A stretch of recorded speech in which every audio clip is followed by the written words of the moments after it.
TikTok star gunned down live on camera in a beauty salon.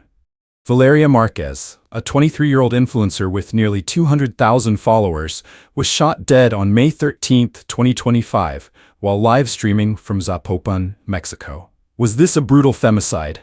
A gender-based killing in a country plagued by violence against women? Or a cartel hit gone wrong in a region ruled by the Jalisco New Generation cartel? Her final words were chilling. "They're coming. Buckle up, this is a story you won't forget." Viewer discretion is advised. This video contains discussions of gun violence and sensitive themes.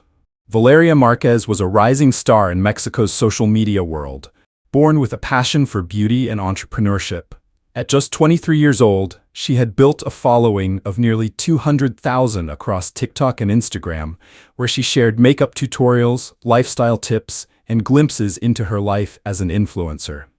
Her account was a hub for her 113,000 TikTok followers and 70,000 plus on Instagram, a number that continues to grow daily as more people hear about her tragic story.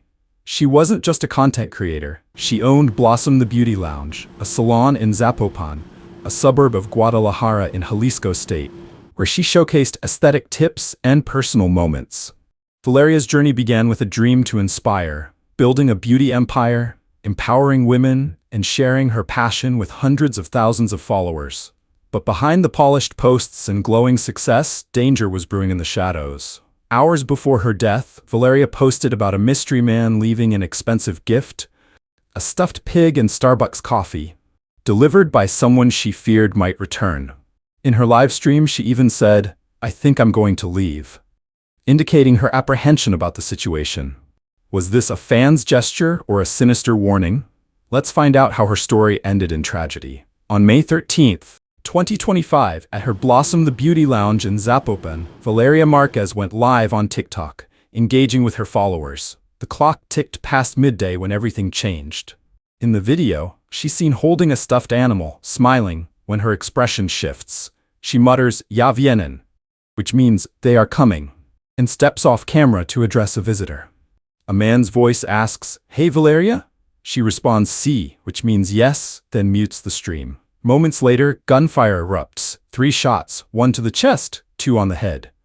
Valeria collapses, and an unknown woman briefly appears, ending the live stream. Viewers watched in horror as the feed cut out.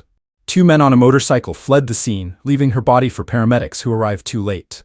This was a tragic and brazen act of violence, witnessed by many during a live broadcast. The Jalisco State Prosecutor's Office confirmed it as a femicide, the killing of a woman due to her gender, a crime all too common in Mexico. But was this personal or part of something bigger? Let's dig into the investigation.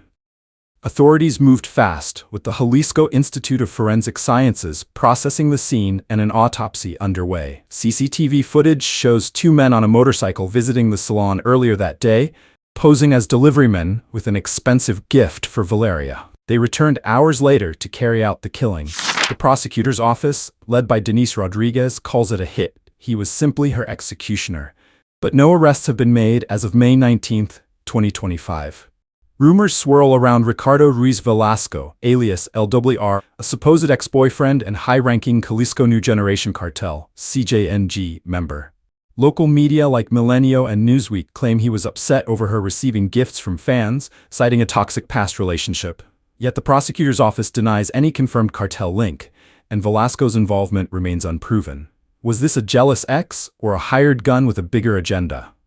Jalisco is a hotspot for the CJNG, one of Mexico's most powerful cartels, known for sicario hits on motorcycles. But officials insist there's no evidence tying this to organized crime, yet.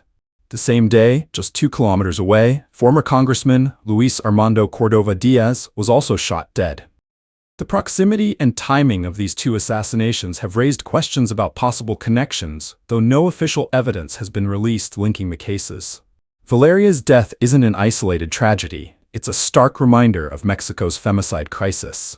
Femicide, the gender-based killing of women. In 2024, official figures reported 847 femicides, with 162 cases in the first quarter of 2025. Jalisco, where Valeria was killed, had a femicide rate of 0.63 per 100,000 residents in 2024. However, the state ranks 6th nationally for homicides, with 906 reported since October 2024. The UN reports that Mexico's femicide rate was 1.3 per 100,000 in 2023, a decrease from 1.6 in 2021. However, this rate is still among the highest in Latin America, trailing behind countries like Honduras, 7.2, the Dominican Republic, 2.4, and Brazil, 1.4. Experts link femicides to organized crime, human trafficking, and the proliferation of small arms. In Jalisco, approximately 90% of such crimes go unreported or uninvestigated.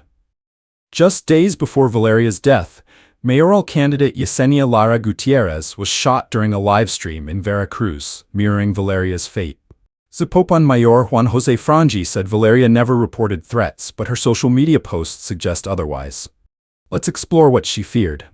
Hours before her tragic death, Valeria Márquez expressed fear during her TikTok livestream. On May 13, she posted about unsettling deliveries, including a stuffed pig and Starbucks coffee brought by masked men posing as delivery drivers.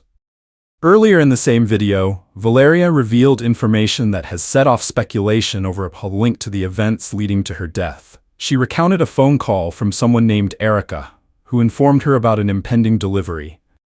"Hey, what do you think happened to me?" she says. "I was doing some things today, and Erica called me and said, 'Hey babe, they're bringing you something, and I don't know what, but they want to give it to you.' It's unclear who Erica is. I said, 'Oh, I'll be there in about an hour,' and the delivery guy said, 'I'd better wait for her, because it's really expensive.' 'Who's gonna give me something?' she asked on the video. In the live stream, she said at another point, 'Dude, they might have been about to kill me.' It's unclear who she's referring to or what prompted her to say this. Some unverified claims on X suggest a friend, Vivian, might have known more, but there's no evidence to support this.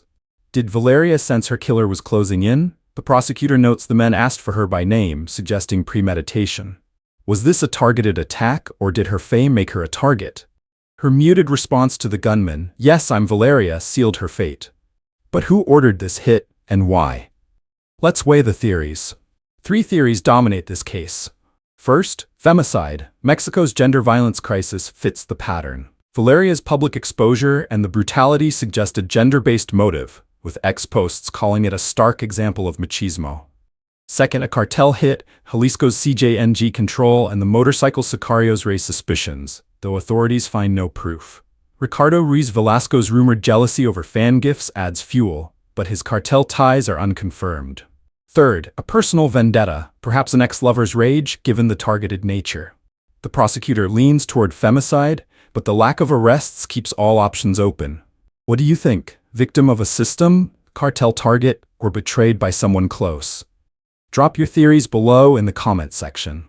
Valeria Márquez's tragic death has ignited a wave of fury across Mexico. Fans have flooded her in Instagram with tributes, hailing her as a brave entrepreneur whose life was cut short too soon. Influencers and activists are demanding justice, with protests echoing the broader femicide crisis that continues to plague the nation.